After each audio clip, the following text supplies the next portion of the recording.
est-ce qu'il faut que je me mette pour voir le plus de gens? Là, c'est pas mal, hein? Ouais. Eh ben, écoutez, ce soir, je viens vous parler un peu de cybersécurité, de générateurs de nombres aléatoires et de mots de passe aussi. Voilà, un sujet aussi qui fait un petit peu l'actualité malgré lui, parce qu'on va parler de Kaspersky. Et donc je vais vous parler un petit peu de ces thèmes-là en général, en prenant une histoire vraie qui s'est passée en 2020, comme vous le voyez ici. Alors CVE, c'est les failles, quand il y a une faille qui est publiée sur un logiciel qui est très utilisé, ça donne lieu à un numéro, un identifiant, qui est une CVE, donc une advisory de vulnérabilité. Petite slide, alors ouais, je mets ma tête, mais il faut que je l'enlève, c'est pour les slides en distanciel qu'on me reconnaisse. Donc moi c'est Mathis, je bosse chez Coding Game, que vous connaissez peut-être. Je vois plein de oui, c'est cool. Voilà, j'ai monté aussi une boîte qui s'appelle H25. Alors je vous fais juste 2 slides sur Coding Game, parce que c'est eux qui me payent le trajet, l'hôtel ce soir et tout. Donc voilà, mais après, promis, on n'en parle plus. Donc Coding Game, on a une partie un peu community où vous pouvez apprendre. Alors je suis désolé, le langage, j'ai mis Python 3 sur mon screen. Mais promis, on peut jouer en JavaScript aussi. Donc il y a plein de jeux, on peut apprendre à programmer, faire de l'algo, un multi par exemple. Là c'est un jeu en multiplayer, donc on joue, on programme une IA pour jouer à un jeu. Ici c'est une espèce de méta tic-tac-toe où on joue des sous-grilles pour gagner des cases, etc. C'est assez rigolo. Et le produit de Coding Game, parce que ça c'est, pardon, la plateforme là c'est entièrement gratuit, c'est ouvert à tous et à toutes. On vend aussi alors ça c'est pour les entreprises, des assessments, donc pour tester des candidats sur le plan technique. Donc on a des petits jeux de programmation, on sort un joli rapport, etc.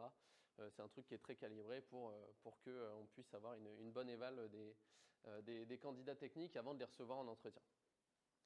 Voilà. On va passer maintenant au générateur de mots de passe et au gestionnaire de mots de passe. Alors, comment ça marche un gestionnaire de mots de passe? Il y a 2 composants principaux. Le reste, c'est de la déco. On va avoir un générateur de mots de passe. En fait, voilà, quand on veut enregistrer un nouveau password dans notre générateur, on ne veut pas que le soft il nous dise vas-y, tape ton mot de passe dans la fenêtre. Il va nous en générer un au hasard. Deuxième truc, on va bien sûr le vault, donc l'endroit, la base de données des mots de passe, on ne va pas la stocker en clair dans le disque dur, dans un TXT quelque part, parce que si quelqu'un nous pique l'ordi, tous les mots de passe dans la nature. Du coup, on va avoir une couche de chiffrement. Et donc on a généralement un mot de passe, un master password, donc un mot de passe maître, qui permet de chiffrer et déchiffrer cette base de données-là sur le disque dur. Voilà. Donc en gros, je simplifie, je grossis le trait, mais un générateur de mot de passe, 2 composants à sécuriser. Super facile. Mais vraiment, si on foire sur un de ces deux-là, bon et spoiler alert, vous avez un peu deviné lequel va foirer dans notre cas, si on foire ce truc-là, ça foire vraiment fort. Un petit exemple, alors peut-être que vous connaissez KeePass, c'est un gestionnaire de mots de passe open source qui fait, je vois encore des oui, ça fait plaisir. Ça fait 2 ans que je n'ai pas donné de conf en présentiel, du coup ça me fait super plaisir. KeePass, alors c'est du C# derrière, ça c'est la fonction qui génère un caractère aléatoire. Alors comment ils font ça? Bon, ils utilisent une random source, ça on verra un peu plus tard tous ces trucs-là. Mais en gros, on a un charset, donc qui est l'ensemble des caractères autorisés parmi lesquels on va tirer aléatoirement. Là, cette fonction-là, elle génère juste un seul caractère. Donc on prend la taille. Bon, si on a 0 caractère dans notre charset, bon on plante parce que on ne peut pas générer un caractère depuis un ensemble vide. Et ensuite, on prend un entier entre 0 et la taille de notre ensemble de caractères et on return le caractère qui correspond à cet index-là. C'est tout simple, c'est voilà, comme ça qu'on génère un caractère aléatoire dans une liste. Bon, c'est un peu plus compliqué que ça en pratique parce qu'il y a plein de décos et tout ça, mais voilà. Et donc, pour générer un mot de passe, ça se passe comme ça. En gros, on fait une boucle et on appelle generate character en boucle. Voilà. Donc ça, c'est comme ça que KeePass le fait. Voilà. Et maintenant, on va regarder comment les vrais rockstars le font. Quand je dis rockstar, c'est ce genre de rockstar. C'est-à-dire que chez Kaspersky, on fait ça un petit peu différemment. Alors Kaspersky, ils ont un password manager, donc un gestionnaire de mots de passe qui s'appelle donc le KPM, qui est utilisé, en fait, qui est vendu avec la suite Kaspersky. Alors je sais pas trop, moi je m'en suis jamais servi, mais il y a une version de démo que j'ai installée pour faire mes petits essais. Eux, leur code, il ressemble à peu près à ça. En gros, on génère deux nombres flottants aléatoires entre 0 et 1, les deux. On les multiplie ensemble.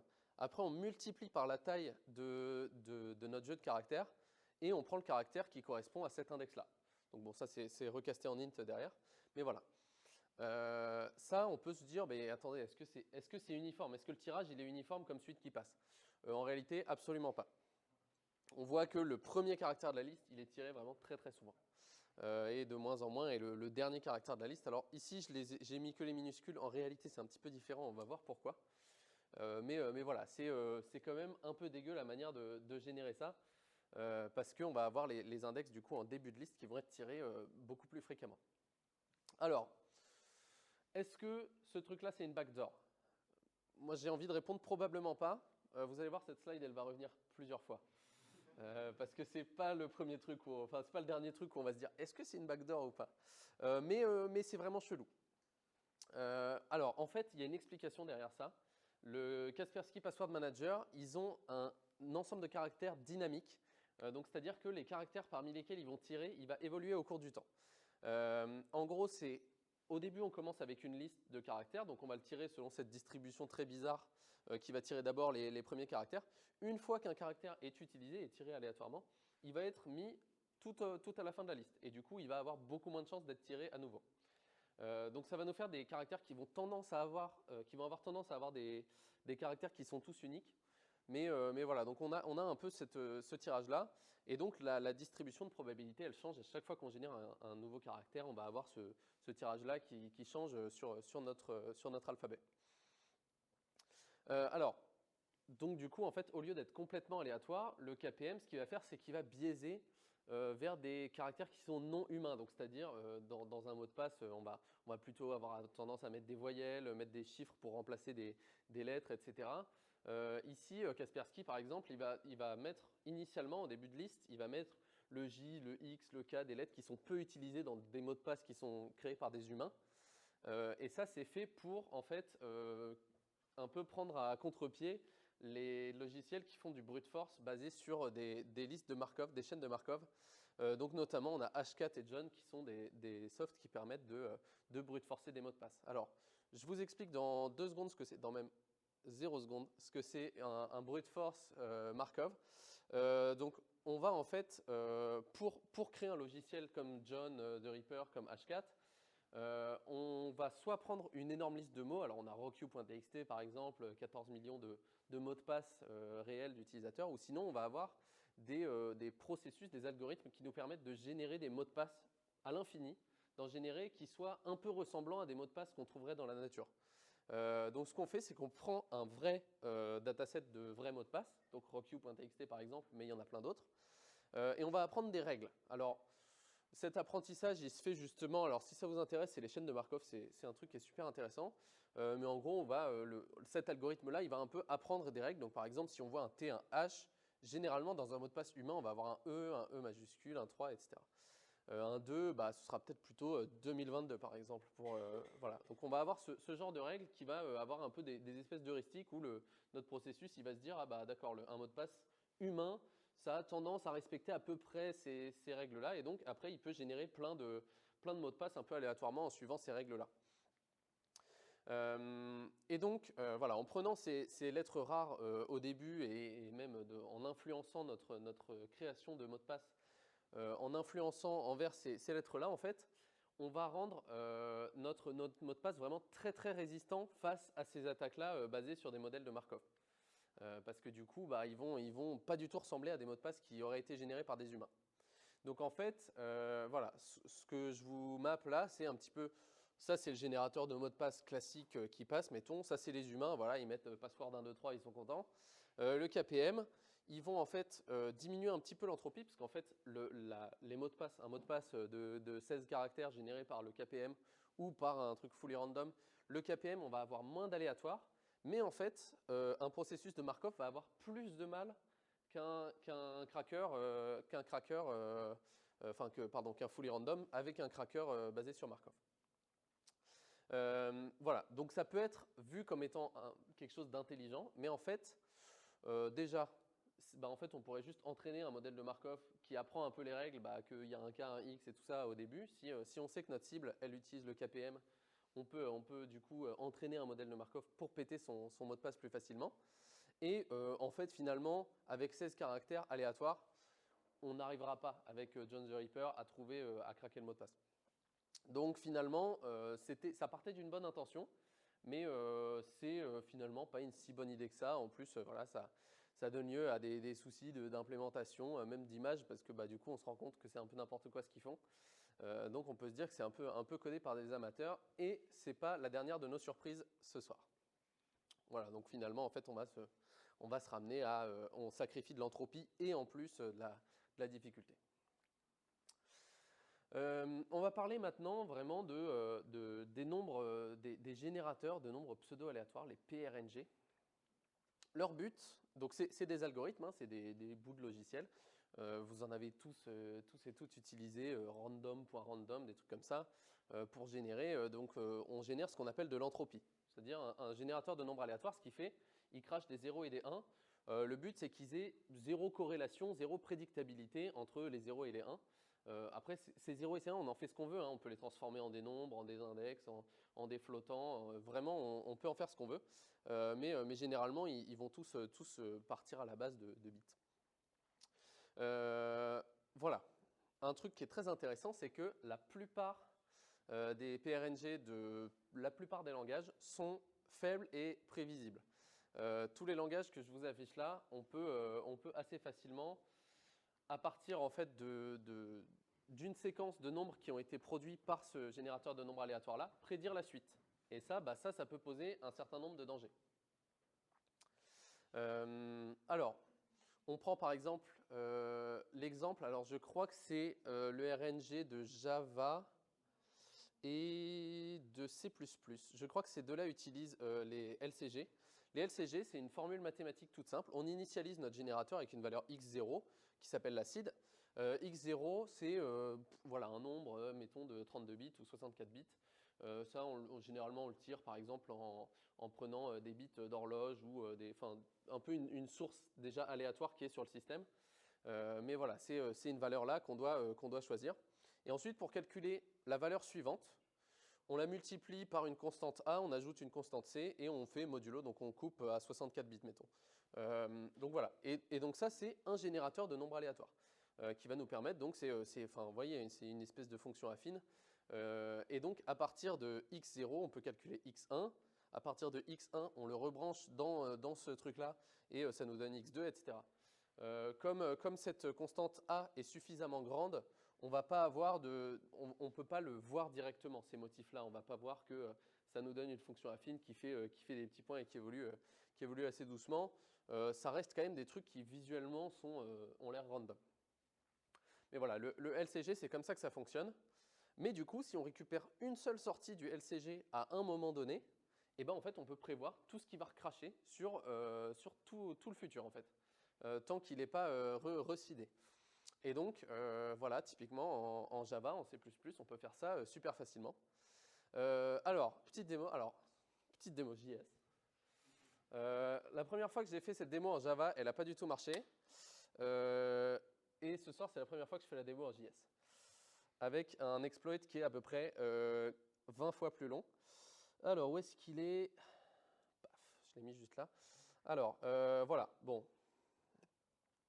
Je vais peut-être vous expliquer un peu ce qu'il fait d'abord.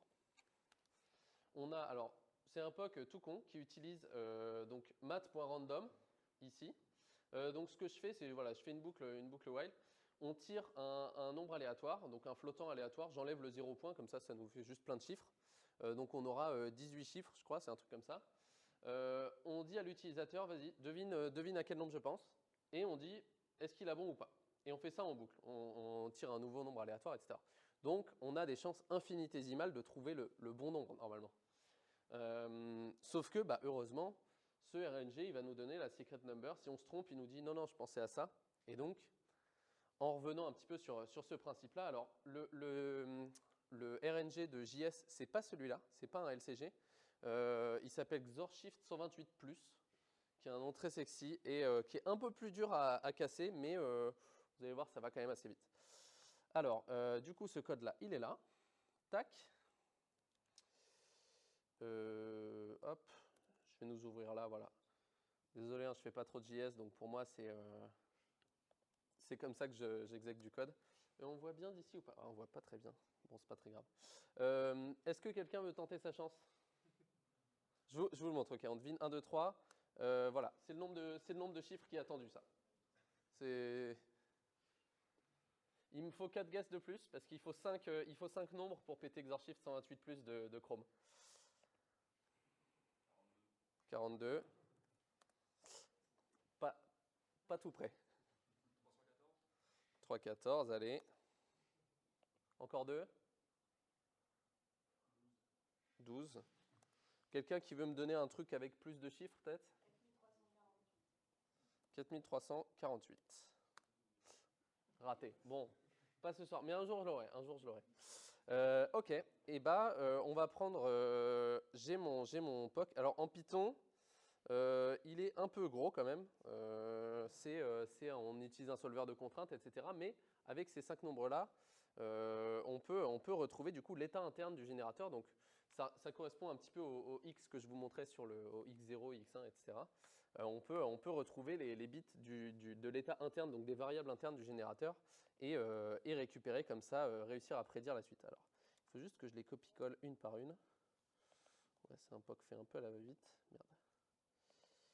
Alors, 717. Et je croise les doigts pour qu'à la fin de la 5e, il me trouve un truc parce que... Ok, c'est bon. Il a trouvé, donc bon, il m'a fait une recovery, et donc les trois valeurs que j'affiche là, ça va être les suivantes. Et là, vous allez voir. Hop. Si je le colle là, normalement, c'est bon. Il m'a dit OMG, you got it. Donc voilà, avec quelques outputs du générateur de nombres aléatoires. Donc ici, on en avait besoin de 5. Dans Firefox, c'est 3, je crois. Parce qu'il y a des implèmes qui diffèrent un petit peu d'un navigateur à l'autre, mais c'est assez facile de les retrouver. Mon exploit, je crois qu'il gère les 3 cas. C'est pas moi qui l'ai codé, hein. Enfin, j'ai récupéré un truc existant. Et je l'ai un peu customisé. Voilà. Du coup, bon, vous voyez, les RNG, finalement, il faut faire gaffe quand on s'en sert, parce que si on génère des secrets, notamment des mots de passe, on a du coup, on peut avoir des soucis là-dessus sur, en fait, si un attaquant arrive à récupérer quelques outputs, donc par exemple, arrive à se faire générer ses propres nombres aléatoires, et du coup, il peut prévoir ceux qui vont être utilisés, par exemple, pour d'autres utilisateurs, si c'est la même instance d'objet qui est utilisée. On a eu d'ailleurs ce souci-là, c'était sur un casino de blackjack en ligne. Voilà, où il y a des gens qui ont réussi à capter que le générateur de nombres aléatoires qui était utilisé, il n'était pas bon. Et du coup, ils ont réussi à prédire avec une très très forte précision les cartes qui allaient tomber et à se faire un petit peu d'argent comme ça. Voilà. Voilà, bon.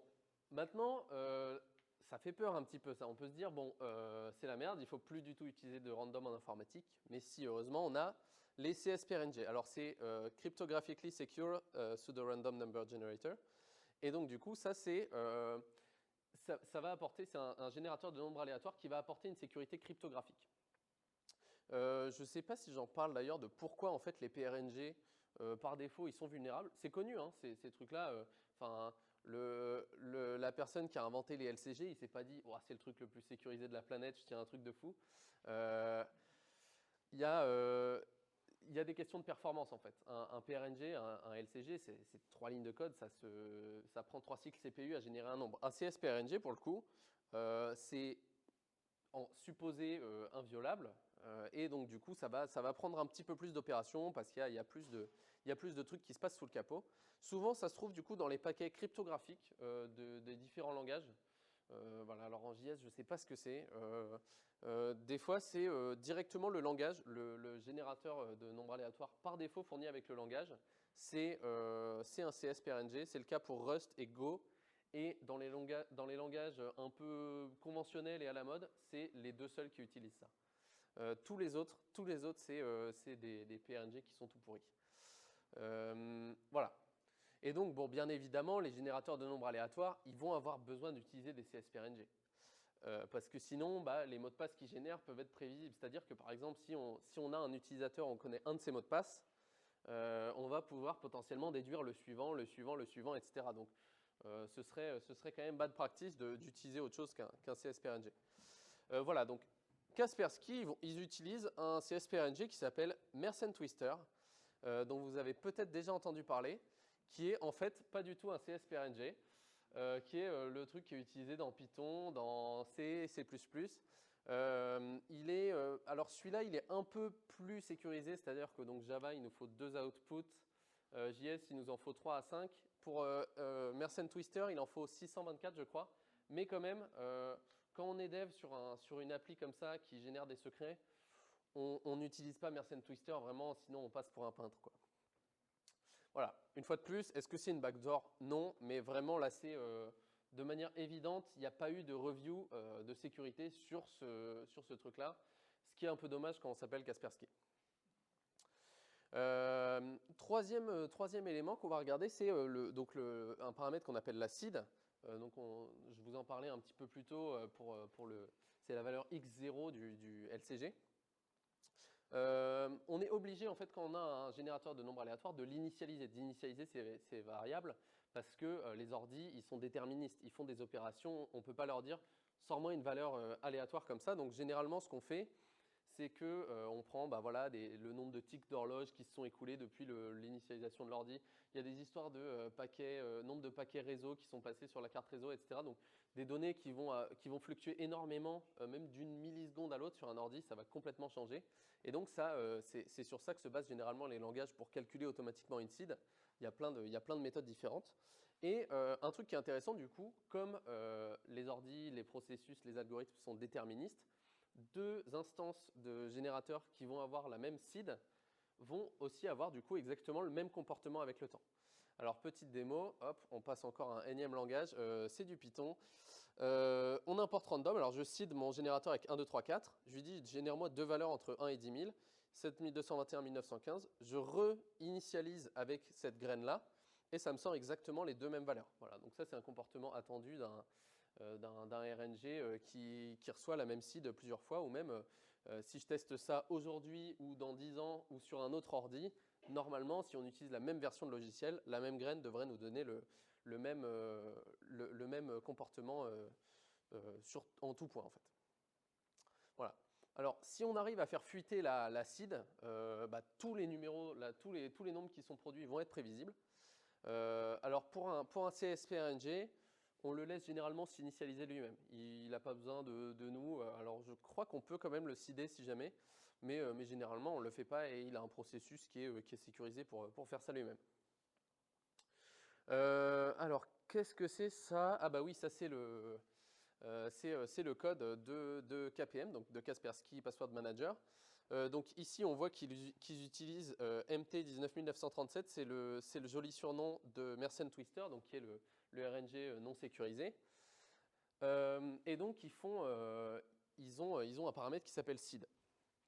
Et seed, voilà, bon, s'il n'est pas fourni, il est calculé comme ça avec la datetime. Mais sinon, voilà, il est passé directement et ensuite on va générer un random password avec ce random qui a été initialisé avec la graine donnée. Donc voilà, bon. Qu'est-ce qui est passé comme seed à ce beau générateur de nombres aléatoires? Comment est-ce qu'ils font cette dérivation de graines aléatoires pour faire des mots de passe qui sont sécurisés? Ils appellent time null, c'est-à-dire le timestamp actuel de l'ordi, donc le nombre de secondes qui sont écoulées depuis le 1er janvier 1970. Donc ça veut dire que le mot de passe qui est généré, voilà, le mot de passe qui est généré, pour une seconde donnée, où qu'on soit sur Terre, ce sera le même. Sur 2 ordis qui sont à l'autre bout de la planète, ce sera le même. Comme on n'a que 31 millions de secondes dans une année, si on sait que notre utilisateur il a créé son mot de passe à tel jour, mettons, ou même telle année, ça se brute force en 1 minute, 1 seconde, ça dépend de votre puissance de calcul ou de votre débit réseau. Mais voilà, donc en fait, les utilisateurs du gestionnaire de mot de passe Kaspersky, jusqu'en mi-2019, ils avaient des mots de passe qui étaient ultra vulnérables, mais même presque pire que de mettre password 1, 2, 3, 4, point d'exclamation, quoi. Voilà. Une fois de plus, dernière fois qu'on se pose cette question. Est-ce que c'est une backdoor? J'ai envie de dire, une fois de plus, probablement pas, même si c'est facile de crier au loup, surtout quand on voit des trucs aussi moches que ça. Mais voilà, c'est vraiment, là c'est trop. N'allez pas travailler pour Kaspersky. Ou allez travailler pour eux et faites de la review sécurité chez eux. Ils en ont bien besoin. Voilà. Alors en conclusion, je vous donne deux petits éléments comme ça sur la sécurité. Est-ce que j'en donne plus? Ouais, j'en donne plus. Alors donc cette CVE-là, cette vulnérabilité, donc c'était une suite de failles dans toutes les versions du produit Kaspersky Password Manager. Le chercheur, qui est un Français, il a chopé 10 000 balles de bounty. Bon, ça pour Kaspersky, c'est pas une si grosse perte finalement par rapport à l'aspect réputationnel en fait. Parce que finalement, moi je reçois un mail qui me dit bonjour, vous êtes utilisateur de notre gestionnaire de mots de passe. Ce serait une bonne idée que vous remettiez tous vos mots de passe à zéro et qu'on les régénère tous. D'un coup, on va commencer à se poser des questions. Donc dégâts sur la réputation. Potentiellement aussi, ça peut donner lieu à des procès. Un utilisateur qui va sécuriser ses comptes avec KPM, qui se fait pirater à cause de ça. Qui est responsable? Voilà, c'est l'éditeur du logiciel aussi. Donc on va avoir beaucoup de dégâts qui peuvent être faits. Je vous mets juste une petite slide là sur en fait le cycle un peu donc DevOps, le cycle de développement logiciel. Donc une feature, ça passe du design jusqu'au déploiement, au monitoring, etc. Donc on va avoir toutes ces étapes-là. Si on a une erreur, qu'on la trouve ici, ça coûte cher. Ça coûte cher, cher comme ça, quoi. Si on trouve une erreur plutôt dans ce coin-là, coûte pas cher. Voilà, on arrive à corriger le tir rapidement. Tout ça pour vous dire que ces trois termes-là, ça se retrouve, alors ça s'appelle le Security Shift Left, pour exactement cette raison-là, c'est-à-dire que la sécurité, on évite de la mettre là et on essaye de la ramener le plus là possible. Voilà, DevSecOps, Security by Design, ces trois termes-là qui sont un peu interchangeables, mais en gros, la philosophie, c'est intégrer votre sécu dans toutes les étapes de votre développement logiciel. Voilà. Et quelques mots pour terminer, voilà, pour mes réponses à est-ce que c'est une backdoor? On n'attribue pas à de la malveillance, ce qu'on peut aussi expliquer par de la stupidité humaine. Ça s'appelle le rasoir de Hanlon et c'est une bonne philosophie à suivre quand on fait de la sécurité. Voilà, je vous remercie.